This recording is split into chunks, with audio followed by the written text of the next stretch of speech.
everybody, and welcome to the Search and Rescue Podcast. I'm your host, Scott Robb, and today we've got an extra special guest. I mean, all of our guests are special, but this one's extra special because we go way back.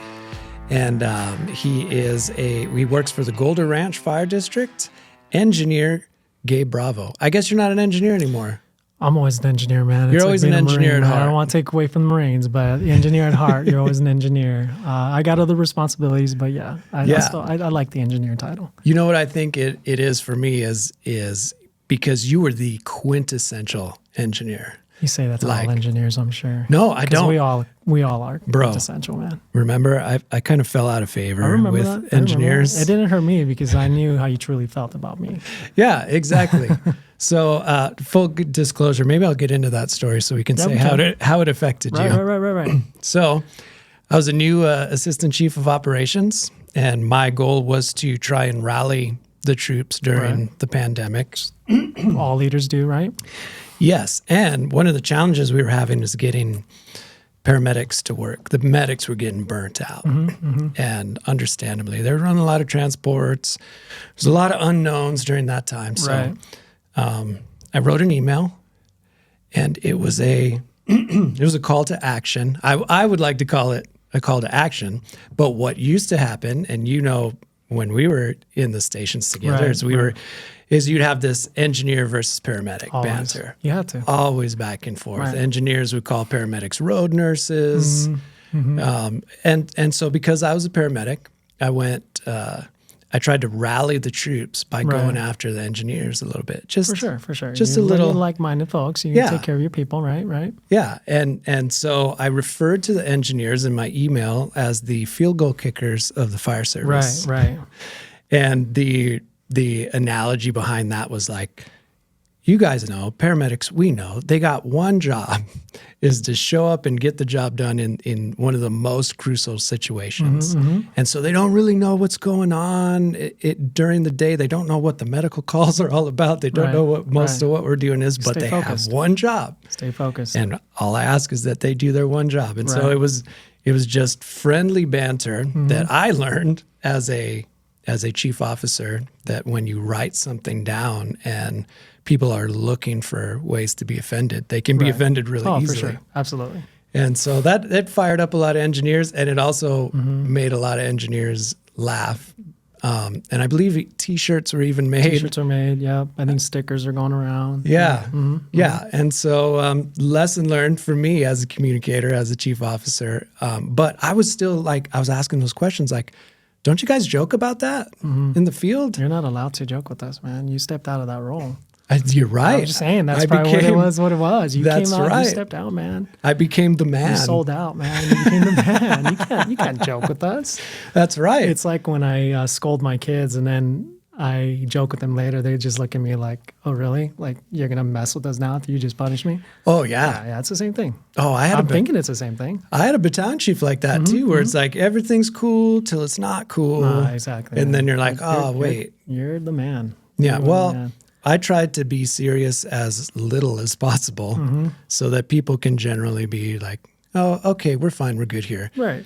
But when you read an email and you're looking for a way to be offended, I gave people plenty of material to be offended. You just loaded it up for them, man. But you weren't offended. So how was I affected? I actually have that memo right here. So I would like to read this out loud. Just to get full context here.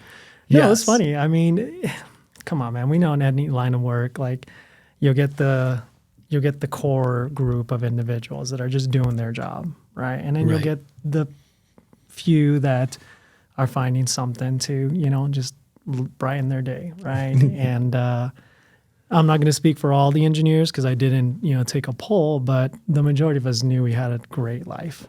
Right. Like I just got called a field goal kicker, but yet I get to drive a fire engine for a living. Right. Life isn't that bad. I mean, but I guess if it did affect me, and maybe I was already doing this, is I enjoyed being an EMT. Because I had really good paramedics that I worked with. And now, probably was going to talk about this later, but the reason why I didn't take the paramedic role is and I hope this doesn't get out to too many people, but I get motion sickness really easy. Oh, so that's why I have to drive. Oh, dude, I drive all the it's time. The worst in the back of the ambulance. 99% of the time in my life, unless there's a day that it's raining and my wife's in the driver's seat. I'm like, it doesn't matter. I'm gonna jump in. And then you're in the back of the ambulance and you're sloshing around back there, facing the wrong way. I mean, I'm taking the oxygen. Any BLS guy, I'm taking the oxygen off the patient for me. Can you pass one of them vomit bags? Like, yeah, this isn't gonna go good, right? So. But you learned that as an EMT that it was going to be challenging, to be a little bit tough, right? It definitely takes a special person to do that job, right? Like many, right? So, but what it did do for me, as far as, and I don't know if it was the memo or maybe the memo just kind of emboldened that feeling, was I want to be a great EMT engineer. Mm-hmm. I want to be the guy that is handing you the stuff when you need it without you even asking for it, right? So I think you can take things two different ways. And like I say, if you're looking for something to, focus on, you're going to focus on it, and you have negative and positive aspects to that. But yeah, no, man, it was funny. And the thing is too, is I've known you forever. We've been in the same stations together. We've had dinner together. We know the back and forth. I mean, in the meeting earlier today, I kind of threw a little jab at the medics too, because there's fewer of us, but we're like kind of like the SEALs, right? The engineers, and That's we right. come out only when you need us, and hopefully we don't miss that kick, because then everyone hates us. But no, it was funny. But I think that no matter what or how you would have laid that message out, it was going to be taken the way they were already expecting to take it, is the way I see it. Yeah, and it's a tough role when you get into the line of work of like administration, and when you are the man, because you did all the rest of your career as an operator, mm-hmm. and now you're in administration and you're having to do the opposite. Right. Now that was the worst, is like, now I got to investigate our own incidents, our own people, our own accidents, and you're investigating. If you've promoted in-house, you're doing all of that like to the same people that you grew up in the firehouse with, and you go in there with the intention of like, I'm going to be different, and I'm gonna make sure I take mm-hmm. care of the guys and gals, and you keep that frame of mind as best you can, but you're doing a completely different job, and sometimes those things completely intersect in ways that are just suck, for lack of a better term. No, for sure. The role of management and administration, in those higher roles, like you kind of almost have to put on a different hat, mm-hmm. right? Because now you're not focusing on 5 people in your station, and as long as we get all our stuff done, we're good to go, right? Check out in the morning, come back in a day. Now you're looking at 365 days of the week, mm-hmm. and you're seeing everything coming at you all at once. And your hat doesn't just cover the people you care about, mm-hmm. right? That you've been close with. Now you got to open up that perspective, understand what's best for the district when many won't. Mm-hmm. And that's where I've been fortunate in the path that whatever reasons I've been going through, which I mean, there's always silver lining in everything, out of tragedy always comes triumph, mm-hmm. is that I've had the ability to see behind the curtain, right? To watch the inner workings of these conversations that are different from the table with the crew to when you're having to speak to stakeholders. So it is, man. I don't envy it, and it is in you. It is like I think Chief Herguy said in his was, it's a lonely place sometimes, mm-hmm. but someone has to do it, right? In order to keep things running fluid, and you're taking care of more people. How we triage people, you're taking the greater good into consideration, and it's hard for some people to understand that, right? Because they don't have that change of lens, right? Yep. They're still looking through a scope that is a little bit smaller. So yeah. Well, I mean, not only. So with your primary, or the role I remember you most in being an engineer, it's so critical to embrace all the aspects of your role, because mm-hmm. it's not just driving to and from and knowing how to pump the truck. Right. It's like guys like you, guys like Jano. There's like a short list of people that were just solid EMTs, and we're always anticipating every single need, and being just the support background on medical calls. And what about your makeup has kind of, through your evolution in the fire service, has always made you want to understand so much about whatever role you're in? Because that's what I've noticed about you. I mean, I think it goes outside of, the fire service. Like we spoke earlier, everyone has a story. And, I think some people measure their stories up with others and they feel like their story isn't good enough. But in reality, unless you know everyone's story, you start to see the value right in yours. And I don't know what it is. I don't know if it was, just the growing up aspect of not having a father figure or watching my mom work hard to feed us, and it just, I don't know. I don't know. Or was I just born like that? Was I going to be this way no matter what the cards laid out for me? I don't know, right? I don't think many of us do. We try to find these little glimpses of situations. They're like, that's probably why I think that way or did that, right? So, but no, I mean, I think it's the work ethic, man. I think it's the, seeing, a single mom raising two boys, right, alone, and just seeing, at the time I didn't know any better, but, watching her go from one job to the next, thinking that was normal, right? We're talking about lenses and scopes, and everyone has a set of lenses they're born with, and some are darker than others, right? The clarity kind of evolves as you learn.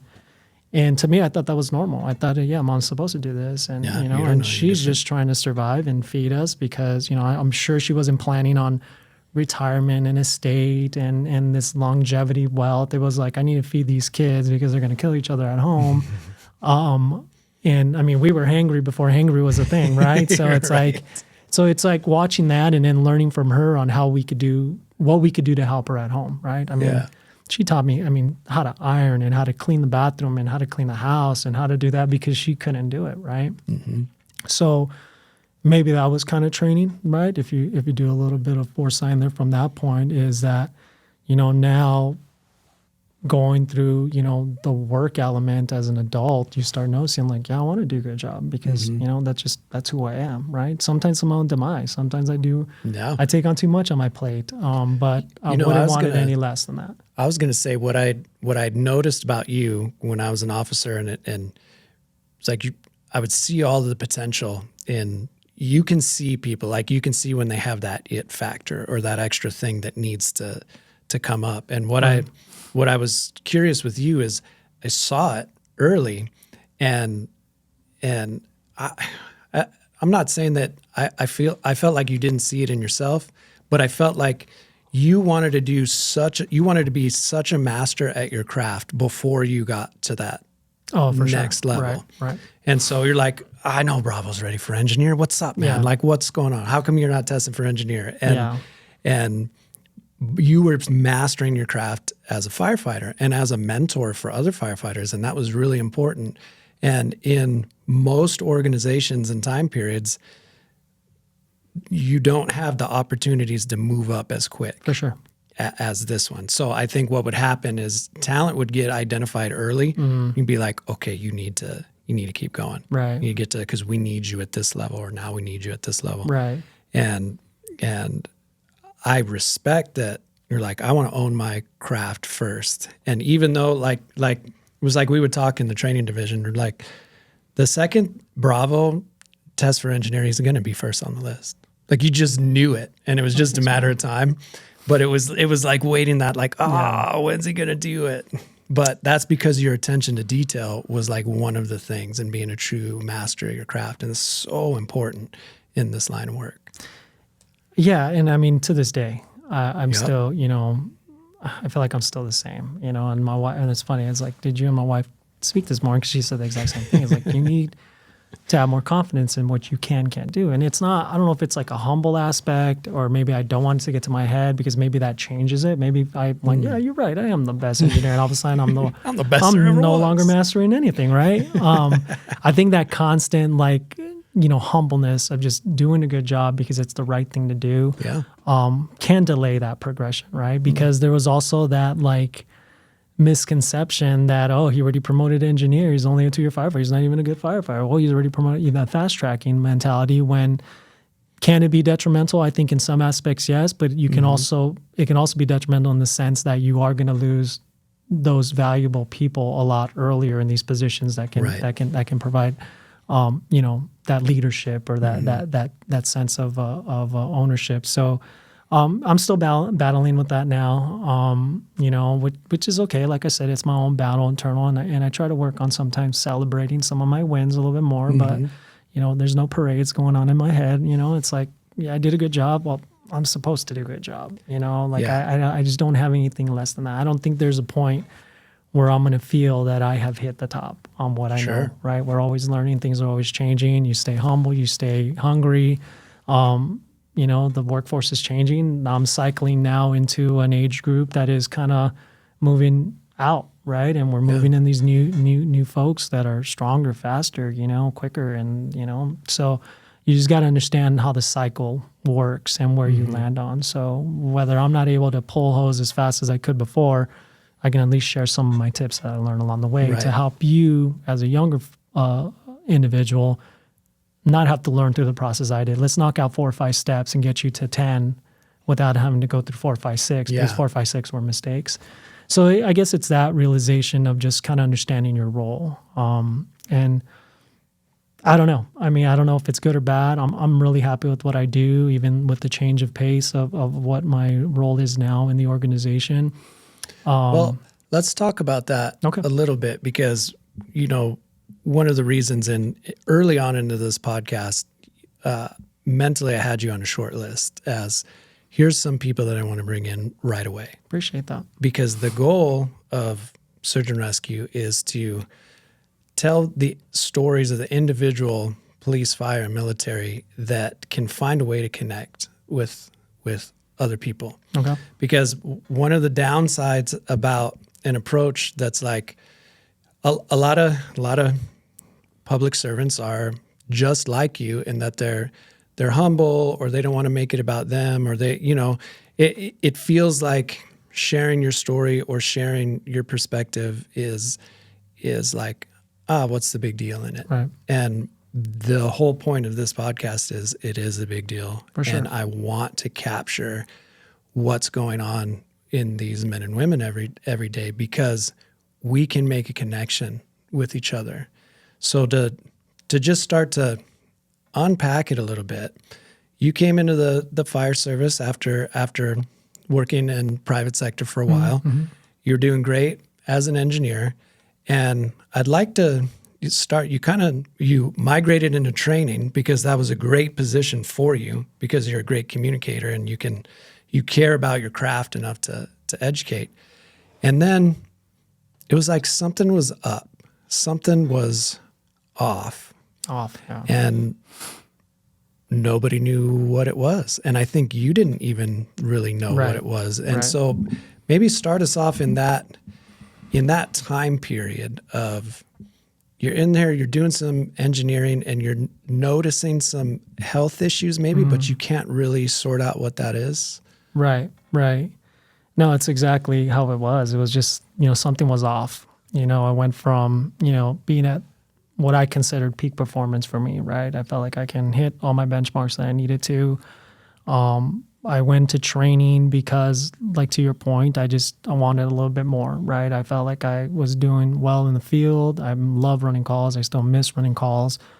I love the crew aspect, but then I thought, what else can I do for the district, right? Because I drank the Kool-Aid. I was Golder vested. I was going to be here and do fairy tale retirement, do my 2025, whatever, get the RV and travel with the wife, right? And that was the game plan. That was where all the eggs went into that basket. But what you don't realize is there's this sense of invincibility when you're thinking that way. You feel like this is it. Nothing can go wrong. I'm a firefighter. I'm healthy. I work out. I'm doing all the right things. Yet we are exposed to a lot of stuff that could cause us harm, but with protection, we should be fine. So it never crossed my mind that I can potentially deal with something. So when symptoms started to occur, and I started feeling a little change, you always kind of, I'm getting older. Maybe I'm staying behind a desk too much. But there was a decline. That lasted several years until we finally discovered some answers. And so at first for you, you're just thinking, maybe it's age. Maybe I'm just more tired. Maybe I'm just burning the candle at both ends, because you are a hardworking, motivated person. So maybe you're just tired. Right. But then it just didn't get any better. It didn't. No, it didn't. And I measure everything, through like just activity levels right in the academy. So running or helping with 4 academies, being a part of that, it's ongoing, right? For those 3 months and stuff, plus the preparation. And then you get these lulls where now you're planning and you're creating lesson plans and all this good stuff. So I just felt like that inconsistency was probably causing some of that. But, academies, 1 and 2, when I was in there, in 15, 16, were great. I felt like I was that guy. I was the training cadre member that I needed to be for our organization. And then academies 3 and 4, I just felt like I didn't have it, and then, my wife started noticing some changes in my, strength level and my energy level. And, we do our annual physicals with our medical team that we had, and there were some red flags there, but it was always like, hey, your white blood cells counts are a little bit off. Did you have a cold? Well, my visits were always in January because I'm a January baby. So I'm like, yeah, I'm sure Probably. I had something, and I just bumped it off my shoulder, like, get off me, cold. But my inside just don't mess out. I'm like, yeah, I had a cold, but it didn't faze me. Yeah. And so, it was more of like a casual, well, hey, just, keep an eye on those. Well, how am I going to keep an eye on those, right? Like, I'm not going to get blood draws every month, right? I'm just like, okay, cool. 1 year passed, tier 1, yes. So after that continual progression over the years to a point, I think it was about that 4th academy, so probably about 19. And so besides just the fatigue, you're also experiencing some weight loss. Weight loss, strength loss, fatigue. And we kind of wrote it off. I thought I remember getting fit. Like people, it's hard to tell someone, and I'm sure a lot of people can relate. Like when you tell them, like, "Hey, I lost like 40 pounds," like what's usually the reaction? They're like, "Oh, like, congratulations! Dude, awesome. What are you doing, man? Like, you're complaining about that? Like I want to get what you have." But it wasn't the healthy weight loss. It was like functional weight loss. Because you didn't have energy with that. You actually were feeling more tired and losing weight. And I remember you even saying something at one point where you're like, I'm sure you remember, but I think my natural default frame is a little hefty. I'm a little more husky. I'm a little more husky. I'm all right with that, right? But still, we were just like, well, you're hustling, dude. You're running academies. You're running with the recruits. Like it was just kind of like, it must just be a like thing. Something's finally working. I'm losing weight, right? Right. No, exactly. I've always, had pride in just my strength and that, and that was the hard reality was, which I'm sure a lot of people can relate to when you're dealing with something like this at any level. It's like you lose who you were. You lost that. It's like you took off a suit and now you're in this other suit, right, of a person. And, you're moving heavy things without even thinking twice to thinking twice before you picked up a glass of water. Well, so you were losing things, but you had no idea why. We couldn't figure it out. I was a mystery child. So how did you get to the point where you figured out something beyond just fatigue and working hard? Like, because that had to start to affect you psychologically before you could even realize that something was actually going on. Right. How did you get to be able to discover that? It was there was a point when I went back into the field between a break. That I was noticing that I was getting really tired on shift, like more so than anything. And my wife started to have some concerns, right? And I'm telling her, I can't get up and work out the guys anymore. I just, I'm constantly napping at home, and it's just like this slowdown, right? Continue visits to our annual doctors, the numbers started to increase. And it got to a point where one of the doctors said, you need a follow-up, right? I was having things happening weird with my skin, and my hands were like swelling and cracking. And I rode motorcycles, and I'm thinking like, it's the wind. I worked with my hands a lot. You're always trying to like push away the thought that there could be something wrong internally, right? On the physiological side, and just more an environmental aspect. Did you ever start thinking maybe it was physiological, or you just kept kind of just I was in denial. I was in denial because, I Google doctored everything, right? And I was like, well, maybe I'll try this hand cream. I'll try this. Maybe I'll do this for energy. And I'll have my testosterone levels checked, and everything's fine. And then so I'm thinking like, okay, there's really nothing wrong. There's really nothing that's like glaringly standing out. And you almost get in denial, right? Like, I got this, right? Especially me. I'm not going to speak for everyone. That was me. That was my mentality, right? Because I grew up in survival mode, right? So I always felt Just like I'm going to be okay. I'm going to figure out a way. I'm going to do what I have to do. Well, it came to a point where my wife was really concerned with the weight loss, and obviously the strength was being affected. And she said, she threw the C word out. And she's like, I think you may have, like, I'm worried about you. So we went in, we took it to the next level and sought some specialists that dove a little bit deeper into my blood counts and my blood lab results. And it was a rheumatologist that identified that, hey, your CK levels or creatinine kinase levels are really high. And that's not just a standard test. It's not a standard test. You have to dig. There has to be a special test that has to be run to actually like find these. You have to ask for them, right? Like off a menu. And they have to be like approved by the insurance too, right? Like, why are you running this test, right? Yeah, Well, there was a lot of support with my previous visits that actually, kind of brought that to light.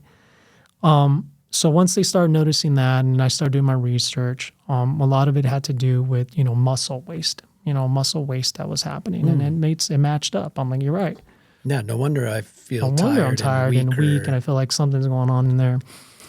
So to make a long story short, that's where the motivation to keep digging deep was. Because like I said before, like I lost my father when I was 9 and my brother was 8, That's and right. that was around the same time or age that my kids were at. So then that starts bleeding into your head. Like, I'm not going to do this to them. And right? did you know what you lost your father from? Like, did you know the disease? It was, I know he was battling like diabetes and stuff. It wasn't anything attached to like what I was dealing with, but, he passed away of a, heart attack, at least from what I remember. I mean, I have glimpses of memory here of what happened, but the day before Thanksgiving, and, not everybody deals with things the same, but my mom just kind of just sheltered us after that and just kind of put us in a bubble. And we didn't see anyone, no family. We kind of just relocated and almost wanted to start new. And at the time, I didn't really know why, right? Because I just knew that was just normal, right? And so all that started kind of coming back to me as far as our concerns with like, all right, like we're going to fix this, because my wife's like, I'm going to kick your butt if you leave me, right? Like, it's like you have no choice. Like, you're going to stay, right? You're staying. Sticking around. You're sticking around, right? So that just led to just kind of just digging in, right? And the thing about conditions like the one that, they kind of find a narrow down that I may have is like there's so many other symptoms that mimic other conditions, right? So there's really no like bullseye you just throw that, that dart on. So if you look at my chart, I have like 5 or 6 different diagnoses till they finally found out that like, okay, this one fits this piece of the puzzle. If we have to slam it in a little bit, it fits. So many people with autoimmune issues kind of have that struggle of usually a diagnosis doesn't happen anywhere between 5 and 7 years of initial symptoms.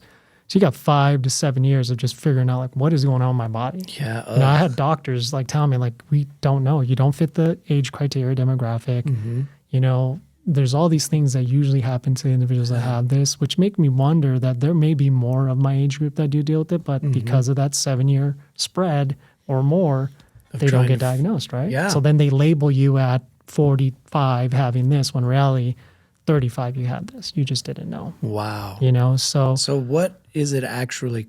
What do they think it is? At least enough to this point, enough to start treating it. What's it called? The final, we finally hit a point where I fall under something that is called IBM. And when I tell people IBM, they're like, "Oh, so you have a crappy computer? Like that sucks for you, dude." Yeah, or some bowel issue. Like what's going on? Yeah, right. So it's inclusion body myositis. Inclusion body myositis. Inclusion body myositis. Gotcha. Yeah, which is rare, right? Weird. But then you say it and people are like, "Oh yeah, I have that." I'm like, "Oh, really? Where you been all my life?" Yeah. So that's kind of what they started to focus on handling, my team. And it's kind of like what we focused on researching at home. And a lot of the stuff did match up to like what I was dealing with. minus the age group, minus the when it should have started for me. Usually this affects adult males that are ages 50 and up, right? And, I started this battle, I feel like it just happened yesterday, but it's probably been about 9 years that I think it officially became a thing where we've been concerned about. Didn't get diagnosed with this criteria or this name of a condition until probably about 4 years ago, right, when they did some further testing. So inclusion body mass size, just body mass size, just to make it a little bit easier to understand, it's a muscle wasting condition, right? And my wife explains it the best because she has to explain it to people that ask, that don't want to ask me. Right. So the way she put it is, your immune system, right, which is our Navy SEALs inside of us, right, should be fighting stuff off, turn against yourself, right? It turns against your muscles. And depending on the severity of it, and everyone has different aspects that can either, exacerbate this a little bit more or make it a little bit less or slower progress, it just begins to kind of dwindle down some of your functional muscles, right? Your non-voluntary and voluntary. So where it affected me kind of hit the mark where like my hands started getting a lot weaker, my upper body started, that's where I lost a lot of weight. Not so much on my belly, which I wish I would start working there, but not yet, right? But, also your legs. I mean, there's stories of, people that are, in wheelchairs, because they do lose function of their legs. And no matter how much exercise you do, you're almost actually making it worse because exercise actually dumps some of those enzymes or those muscle enzymes as it works through it. And please, if anyone's listening that's a medical doctor here, then I'm saying this wrong, please correct me, but this is the way I learned it. So that's the constant battle, right? My internal fighters are fighting me, 24/7. So treatment for this usually falls along the lines of shutting down your immune system, right? You got to shut that down, slow them down so, you're not causing damage. Well, obviously with that means you're exposed. You're more exposed to things. There's a risk to that, right? So a big scare for us was the COVID time frame, right? And the thing with that is whether people believe in it or not, I was sicker than I've ever been sick for 2 weeks straight, right? So something happened. Well, it was a nasty virus. So I got worked over, and so much to the point where I quarantined in my home, and being on these medications that were shutting down my immune system, I'm like, I have no fighters to help me fight this, right? Oh man. So I actually had like the man of the house talk with my 14-year-old. Because it was like that, right? So obviously with us, and the perspective that we had concerned about my current status at the time, and then something like this happening really kind of, raised a lot of flags and concerns. I'm still here. So we made it through that battle. But it was just treatment and therapy and care and just being on top of it that really helped out. And I like to say this every day, I'm one day better than I was before. And there are these, it's a roller coaster. There are these dips and these, high points where I feel really great. And then there's days that you don't feel good. But I can honestly say that I have made a lot of progress towards getting better. So now, was that like the having to get COVID and having to fight it without an immune system? And was that your rock bottom? Did you have a mental rock bottom that tied with a physical rock bottom or any of those? Yeah. Before you could change that mentality that said this day's better than the next day? Yeah. Yeah, I think that was a pivotal point in more of the acceptance part of being in a grieving process, which I really didn't realize that people can grieve over a lot of stuff, right? A loss of identity is a huge part of where you grieve, and we don't know, right? Because it's like, well, no one passed away in your life, or you didn't, why are you feeling bad? Right. But it is. It definitely is, and there were some low points there, and I think that time frame, that kind of big scare, was one of those things where okay, I'm still here. We still have things we can get done. Let's not focus on things that I'm not able to do, but let's focus on the things I can, right? And you almost got to reinvent yourself to a point where this is a new normal. And I think all of us as adults eventually get to that point, right? Yeah, I mean, whether it's... No matter what. 80, whether No it's you have matter a heart what. attack Yeah. at 40, like Right. everybody hits it at different stages. Yeah, in our about that. heads, we're still, 18 and ready to jump off a cliff, Yep. right? And survive. And now, you got it's almost that humbling part of like knowing you're human. And I can either bury myself in a hole and just not see anyone and just let this condition run my life, or I can run this condition the way I want it to be. And I think that's what I've done. And obviously it's not as glamorous and awesome, and Mr. Motivation here, because I do have some bad days, right? Where I do kind of, that reality sets in on things I can't do. But my focus has always been, especially once I start seeing it start affecting my family dynamic and bringing them down almost, that I'm like, my goal is to have more good days than bad days during the week. So if I can get 4 good days out of 7 and 3 days are bad, then I won that week, right? And that's the goal.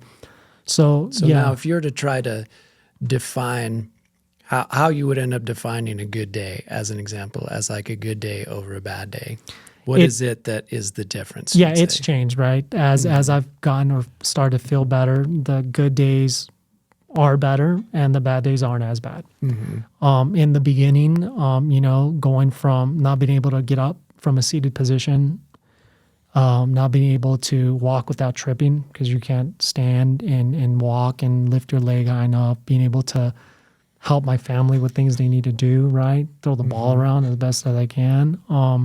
It went to now being able to be present a little bit longer at events and show up to things and not be so fatigued. And so the good days and bad day dynamic has, kind of, changed. It's changed to what I see now. So what I consider a good day now is days like this, right? I'm just, I'm here, I'm present, I'm meeting demands that people expect of me. Sometimes a little too much, right? So then I pay for it later. And there's an awesome theory out there called the spoon theory, which I'm sure a lot of people are familiar with, where whatever your challenge is, whatever your rock bottom is, you only have a certain amount of spoons in that day. And, if I have 12 spoons today, each activity takes a spoon away. So I got to be very wise with how I handle the remainder of them. Sometimes you steal spoons from the day before, right? And that's the way it looks, is like, if taking a shower is 1 spoon, getting ready is another spoon. Well, before I even left the door, I already spent 2. Driving to work, getting there, okay, here's another spoon, dealing with something, and you just got to kind of measure like that is. And that's something that my wife and I have been a little bit more aware of. And I know it was a challenge for her because I feel like she got kind of cheated a little bit on life because, I'm not who I false advertised I was when she met me. He was a big fireman and he's going to take care of me. And now I'm lifting things for him. So that's the humbling aspect. And what a testament to Andrea too, right? Man. And you guys as a couple, and how much, it's a sickness and in health commitment. And a lot of people can't do that when the sickness really happens. Right, and you guys, I'm sure it hasn't always been easy, but defining that new normal together. Right. And supporting each other, it's really inspiring. And I think that can play outside of just medical issues, right? Just tragedy. I mean, people go through things, and being able to stay there. And I have not, and I cannot cast any stones against people that can't stay. Because we've had talks too, where I'm like, this is, especially in the really dark days, and I'm like, I've made my peace that if this is not going to be good for you, and I'm dragging you down, I will still show up to your house and watch TV on your couch until your husband gets home. Because I'm like, I'm okay with that. Like, we will be friends. We'll be linked forever. But if you got to make your life better, I'm okay. Because it does change that fairy tale journey that you had at the end, right? That we all kind of go for, whatever that is. But no, a testament to her, for sure. She's been my backing, my rock. And my kids as well. But my hat's off to anyone that can kind of be there for someone and still support them, even though they're not there 100% supporting themselves. Because she doesn't mess around. Yeah. So nope, you're getting up and going. We're going for a walk today. Yep. And I'm like, I'll go for a walk. And she makes me go walk, and I come back. I'm like, that was a great walk. I'm glad I thought of it. And she's like, oh yeah, right. So well, it's a lot of family that I'm sure wants to help you in some regard, and some of it, actually isn't as helpful as you would want it to Right, be. Like right. you're talking to me about the pavers. Oh yeah, the paver story. I know Chief or Fred Pierce loves that one. No, there was this point where we had these pallet of pavers in the front that was going to be placed in the backyard, and that was my mountain. That's what I was going to climb. I would drive up, and I told everyone in the family, like, do not touch these pavers. I'm going to move these pavers. It took a little bit of a while, and it was one paver at a time, but it was such a good sense of accomplishment to feel that again, that I can do something that I didn't think I would ever be able to do. So, and a lot of people wanted to just help out of the kindness. Out of the kindness, which I would have done the same thing. Yeah, right. Exactly. I would have, like, you know what, Gabe, take the day off. I'm going to move these papers for you. I get a bunch of people. No, it was more of a, in daylight, rain, darkness. I committed to, I'm going to move one paver every day, and it felt good. It felt good to see that empty pallet by myself. Actually, there was a day that my son did move one, and my buddy put that one back. He's like, "Wait, hold on, you want me to put it back?" I'm like, "I know, bro." But I know, I appreciate them. I mean, and that's the thing, is it's trying to balance that, right? The support, but also I need to have a moment for me to fail. Because if I fail, it's going to motivate me to get stronger. Yeah. If you're doing everything for me, I'm not going to get stronger. And learning how to ask for help has really been a huge thing. And I think it really does change your perspective on how much we do need each other, right? The people that are around us, and whether, it's for something small or in that time of need, like, you need each other, even if it's just someone to listen to, or for them to listen to you. Yeah. Because it does get it out. And that's kind of how I see this right here. I was nervous, right? I was really nervous about this. But I reassured myself that if anyone listens to this outside, and I can hopefully provide some awareness, listen to your body, don't ignore it. I think the mentality, especially around the fire service, has changed from, if you feel something, deal with it, do something. So that's kind of what motivated me to be here. It's therapeutic for me to share this, because only a small group of individuals know me, and you know me. I'm very private, but it's. I think I'm at a point in this grieving process where I'm tiptoeing in acceptance.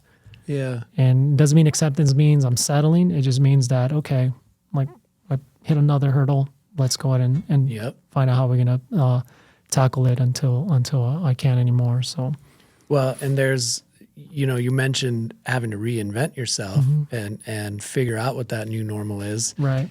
And for somebody with your skill set and your attention to detail, and there are a lot of jobs that need that in the fire service. So being able to, I believe you're in operations or emergency management and part of the operation, but doing all of the things that still need to get done right now, and having to learn those new skills. Right. So you were able to take your base mentality and say, well, what can I do with this? Right. And I remember early on, you just started being like the guy for scheduling.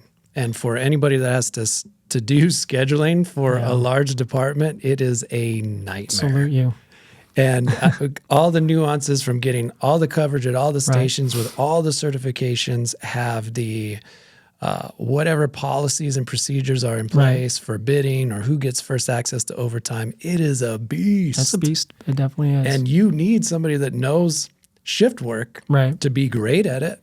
And so that was kind of like the first thing that you chomped on in emergency management, is how can I figure out a way to still contribute at a high level, and you're killing it, because that's a tough job.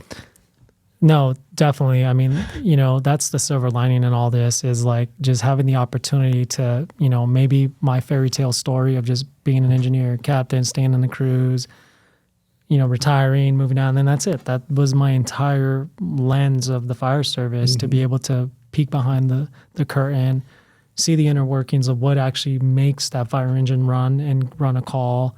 And I attribute that to, just that training experience, being in that instructor position, seeing what goes into putting this together to make sure that our folks are safe out there, and then just carrying that administrative work into now the operation side of things, right?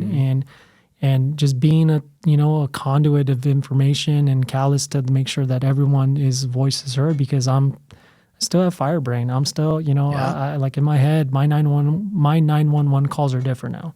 Yeah. I was for almost 15 years, you respond and you do the best you can to make the situation better. And I get people that call me all the time now. My phone blows up. My email is constantly going. And I treat it like when I used to run calls. I don't care if this is the 15th time that I've did a lift assist. That's their first time to call me. So I'm not going to let them feel that there were 14 before, because that's not fair to them. Yep. And I do the same thing now on the administrative side of being a support to the folks, boots on the ground, to the administrative staff, like just being that, like, okay, what can I do? This is my 911 call, Sometimes I get too many, and it's okay. You get a lot. But I try to, like I say, it's a good feeling that I'm still helping. Yeah. Because that's something I can't get rid of. I don't think I've ever not had this feeling, even before the fire service, that if I get a call, my thing is that I say to everyone is, I'm not going to call you after hours. I'm like, look, if I don't answer the phone, I'm busy. If I answer the phone, I'm not. Yeah. So just look at it that way. Yeah. And fair enough. I try my best to balance home life and work life, but it still makes me feel like I am being needed and resourceful and still there for people, right? So yeah, the scheduling thing was a challenge, and I had a lot of good support from people that knew that I would do a good job, and I was mentored by our previous scheduler that taught me so much, and we were able to weather some pretty tough times when our scheduling program crashed, and it was awesome. We built a great bond, and we worked together, and then now it's starting to morph into like, what can I do to make your primary role easier, right? If you're a battalion chief and you need to be out there with your crews, making sure and there's an admin piece that you just don't have time to go, let me take a crack at it. Let me help you out, and that's where that support part comes in, is I'm not here to step on toes. I'm here to make you better, make your life easier, because if I'm sitting behind a desk for 40 hours, you're there on tour or on shift for 2 of those days, but I'm there for 5.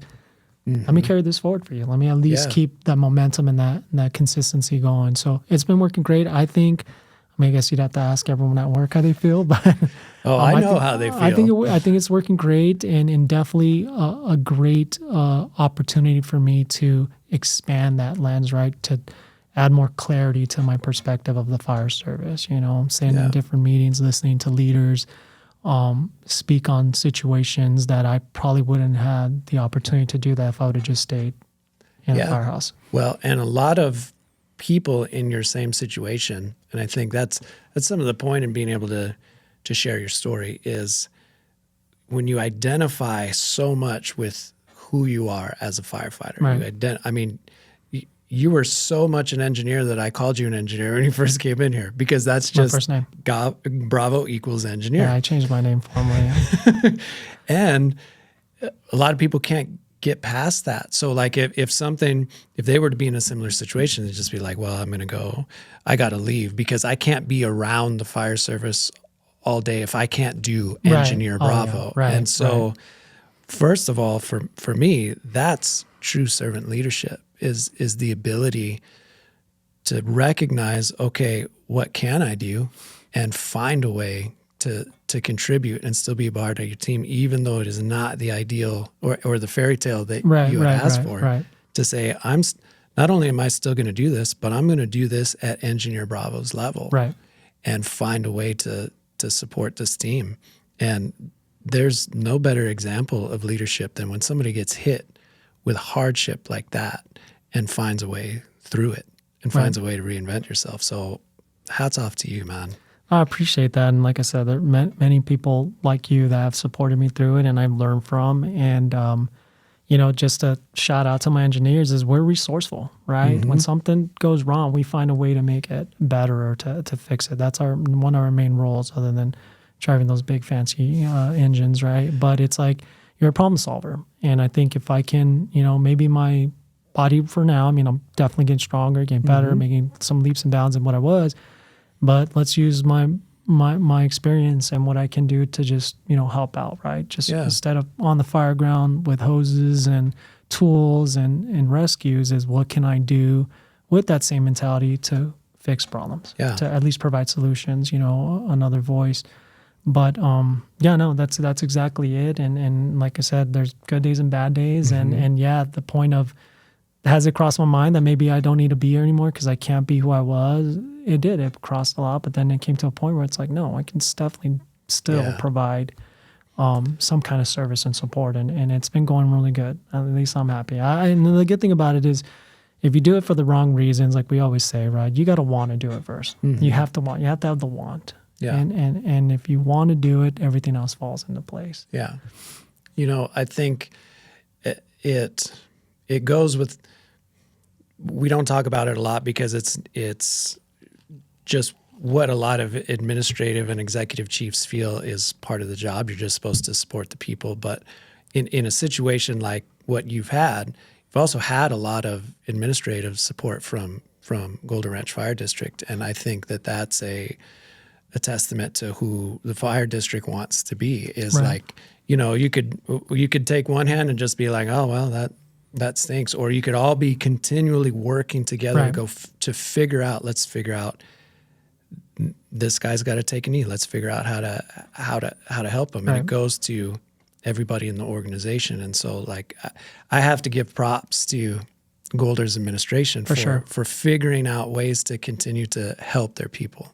No, for sure. I mean, it's there are things that the general public, even the general fire service, don't see that the administration does for individuals, right? Because it's not something like we don't celebrate. We're not going to blast that, right? There's some things you don't need to blast out. It's just the right thing to do. Shout out to the admin, to the labor, to the boots on the ground. I mean, the support is great, and it just inspires you to keep wanting to do more, right? And it motivates you. But no, that's it. And like I said, every day I take it one day at a time, and I'm just trying to make tomorrow better than today. That's the way it works.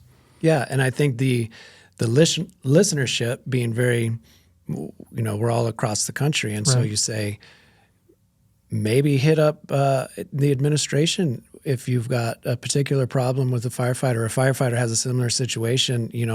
Chances are other fire districts or departments have walked through something similar. Right. But if we don't know it and we haven't talked about it, we haven't found a way to bridge that connection. So I think what's great is you being willing to share your story, because that's not easy. No, for sure. And nobody else can share it for you, but the whole purpose is, if you can use this to help somebody else in a similar situation, then it makes it worth it. Oh, absolutely. Absolutely. The butterflies in my stomach, are going away when you think that it can potentially help someone. And it's just globalizing the fire service, right? Like, we sign up for this, career, even any type of emergency services or public services, your intentions are to help people, right? And when you're the one that needs help, it's kind of hard to accept that it's like, whoa. I run on people like this. How am I the person that needs it? And to see that it does get reciprocated back from people in leadership positions, administrative, in a way that it's like, okay, not only am I helping people, but they're helping me.